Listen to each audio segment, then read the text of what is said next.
عامر خان سے میری ملاقات ہوئی، میں نے اس کو کوئی دین کی بات نہیں کی، صرف محبت تھی. اب تک اس کے میسج آتے کہ میں زندگی میں کسی سے متاثر نہیں ہوا، تم پہلے آدمی ہو جس سے میں متاثر ہوں. میں نے کوئی جادو کیا؟ صرف محبت. لوگوں کو محبت دو، قریب ہوں.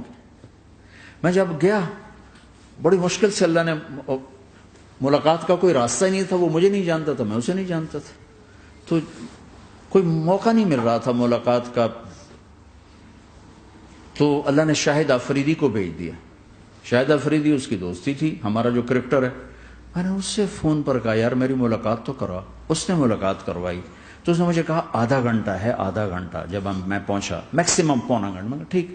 میں گیا تو وہ سہما ہوا چہرہ کہ بھئی مولانا آ گیا، پتہ نہیں کیا کہیں گے، بھئی یہ تو کیا کر رہا ہے، تو حرام کر رہا ہے، ناچ رہا ہے، گا رہا ہے، توبہ کر، ابھی تیرے لیے دوزخ کا فیصلہ ہو جائے. پتہ نہیں کیا ہوا، وہ ڈرا ہوا سہما ہوا تھا. تو میرا ایک دور کالج لائف تھا. میرے اللہ نے مجھے ہدایت دی اور میں 3 دن کے لیے میں اس دوست کو، اس کی نسلوں کو دعائیں دیتا ہوں جو مجھے زبردستی پکڑ کے لے گیا. نہ میرا تبلیغ سے کوئی تعلق، نہ واسطہ، نہ میں کوئی ان سے متاثر. ایک لڑکا تھا، بنگالی تھا، گشت کرتا تھا، لیکن میں اس سے ذرا متاثر نہیں ہوا. میرا دوست متاثر ہو گیا تھا، تو میں تو ان کے قریب سے نہیں گزرتا تھا. تو وہ اور میں اسکول میں اکٹھے آ رہے تھے، کالج میں اکٹھے آ رہے تھے. تو وہ متاثر ہوا، وہ 3 دن کے لیے جا رہا تھا، تو مجھے بتائے بغیر میرا ہاتھ پکڑ کے لے گیا. مجھے کام ہے، چلو میرے ساتھ. اور میں اس کو انکار نہیں کر سکتا تھا، یہ میرا اس کا تعلق تھا. اب بھی اسی طرح بھائیوں جیسا تعلق. میں اس کا احسان ماں، مجھے زبردستی لے گیا. ہمارے پنجابی کی مثال ہے، کبے نو لت لگی، وہ سیدھا ہو گیا. وہ جو ہوتا ہے ہنچ بیک ہوتا ہے نا، اس کو کسی نے لات ماری تو سیدھا ہو گیا. مہربانی بھائی تیری لات سے میں سیدھا ہو گیا. تو مجھے تو وہ کبے والی لت پہ گئی. تو اللہ نے مجھے اس طرف لگا دیا. اور جب میری کالج لائف، میں نے کالج کا بہترین سنگر تھا، اسکول کا بہترین. یہ جنید جمشید کیا ہے جو اس زمانے میں یہ سارا کو اٹھایا میں نے سارا کیا ہے. تو اب وہ بیچارہ ایسے بیٹھا ہوا. تو میں نے اس سے بیٹھتے ہی فلموں کی باتیں شروع کر دی. اور تھوڑی دیر بعد کہ میں نے محسوس کیا کہ فرام 60 to 72 جو فلم انڈسٹری کو جتنا میں جانتا تھا اتنا وہ نہیں جانتا تھا. تو اس کے اوپر میرے علم کا روپ پڑ گیا. اس کی لائن کا علم تھا نا.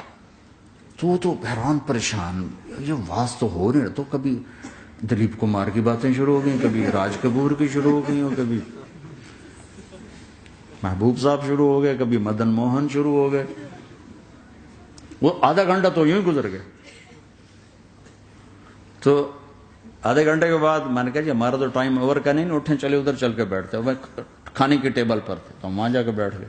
پھر وہی باتیں شروع ہو گئی. جب اس کا سارا خوف دور ہو گیا اور ریلیکس ہو گیا، اس میں پونے گھنٹے سے 50 منٹ گزر گئے تھے. تو پھر میں نے کہا عامر بھائی آپ حج پہ آئے ہیں، اگر آپ اجازت دیں تو آپ کو اپنے نبی کا حج سنو. کہنے لگے ہاں جی ضرور سنائی. پھر میں 1.25 گھنٹہ بولتا رہا اور وہ ایسے کر کے یہاں سے وہ یوں نہیں ہوا. 1.25 گھنٹہ ایسے بیٹھ کے یوں سنتا، ہلا نہیں اپنی جگہ سے. لوگ محبت کے بھوکے ہیں، تم فتوے دینا شروع کر دیتے. 2 گھنٹے کی ملاقات کے بعد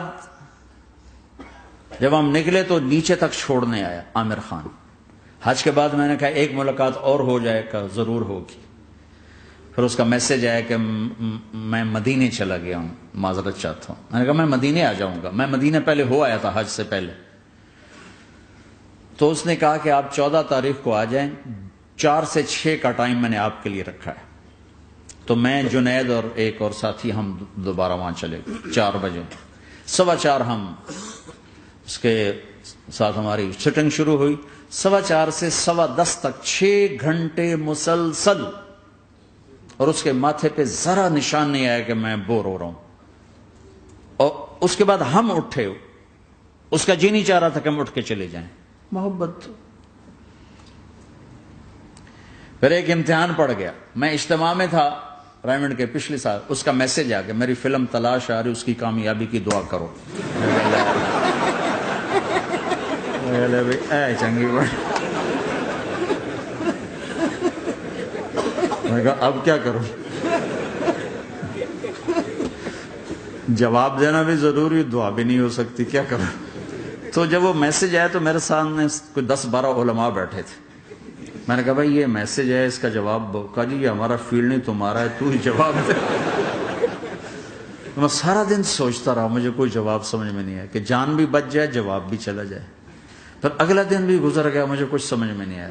میں عصر کا وضو کر رہا تھا، ایک دم اللہ نے ایک مضمون دل میں ڈالا. تو میں نے فوراً بیٹھ کے اس کو میسج کیا کہ عامر بھائی، جو کریٹو ہوتا ہے نا ذہن، یہ اللہ کسی کسی کو دیتا ہے. تخلیقی ذہن یہ اللہ تعالیٰ کسی کسی کو دیتا ہے، ہر ایک کو نہیں دیتا. اور یہ اللہ کی بہت بڑی عطا ہوتی ہے. اور میں نے تمہارے ساتھ جو وقت گزارا اس میں میں نے دیکھا کہ اللہ نے تمہیں تخلیقی ذہن دیا ہے، تم کریٹر ہو. اور جو لوگ اس ٹائپ کے ہوتے ہیں وہ کامیابی ناکامی کی پرواہ نہیں کرتے، وہ اپنے کام سے کام رکھتے ہیں. آپ کا بھائی تو فوراً اس کا میسج آیا، آپ ٹھیک کہہ رہے ہیں، آپ ٹھیک کہہ رہے ہیں. بات ہو گئی. پھر میں تھا ہانگ کانگ، میں نے وہاں سے اس کو میسج کیا. دیکھو کسی مصروف آدمی کو براہ راست فون نہ کیا کرو، میسج کیا کرو کہ میں آپ کو فون کر سکتا ہوں، چونکہ میں اس کا بہت ستایا ہوا، بہت ستایا. تو میں نے اسے میسج کیا کہ میں طارق جمیل ہانگ کانگ میں آپ کو فون کر سکتا ہوں، میں آپ کو فون کر سکتا ہوں. میں ہمیشہ اسے، اب بھی میرا فون پہ رابطہ ہے، میں پہلے اسے میسج دیتا ہوں میں آپ کو فون کر سکتا ہوں. اگر اس کا جواب نہ ہے پھر میں نہیں کرتا ہوں. کبھی وہ خود کر لیتا ہے، کبھی وہ میسج دے دیتا ہے کال کر لیں. تو تھوڑی دیر بعد اس کا فون آ گیا، کیونکہ میں اس وقت دلی میں ہوں، کانفرنس میں تھا. تو میں نے آپ کا میسج دیکھا تھا، میں اٹھ کے باہر آ گیا ہوں، ابھی آپ سے بات کر کے پھر میں جاؤں گا. تو اسے باتیں کرتے کرتے کہنے لگا آپ کی دعا سے میری فلم کامیاب ہو گئی. میں کہا یا اللہ میں کوئی نہیں کیتی تینوں.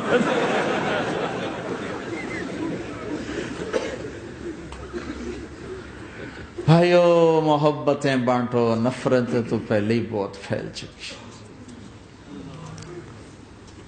نشہ پلا کے گرانا تو سب کو آتا ہے، مزہ تو تب ہے کہ گرتے کو تھام لے ساتھ.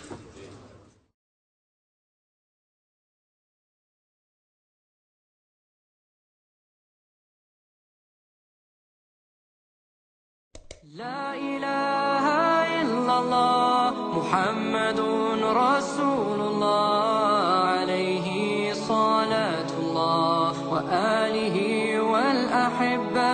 لا إله إلا الله محمد رسول الله عليه صلاة الله وآله والأحبة.